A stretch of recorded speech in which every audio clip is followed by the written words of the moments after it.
Let's look at fitting a rinse bar to a Gardiner water-fed pole window cleaning brush.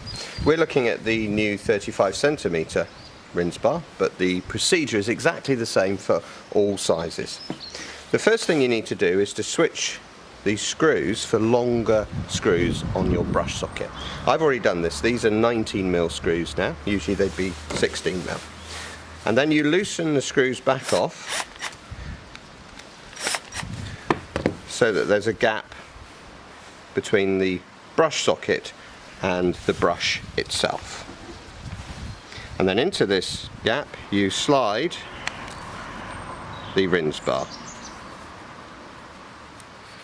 like so, and then push it down firmly. Then tighten up the screws to hold the rinse bar in place. Now you can raise the rinse bar if needed, so you can loosen the screws off and raise it as high as you want, or have it right down tight. I tend to have it flush against the brush so that it fits there against the brush. For extra fixing on the wider ones, you can actually screw the end of the rinse bar into the brush socket itself with the holes provided.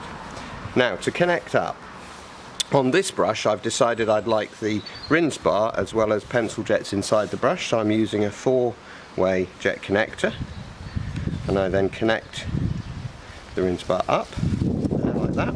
And now when in use we will have an overspray of micro jets and we'll have pencil jets inside the brush itself.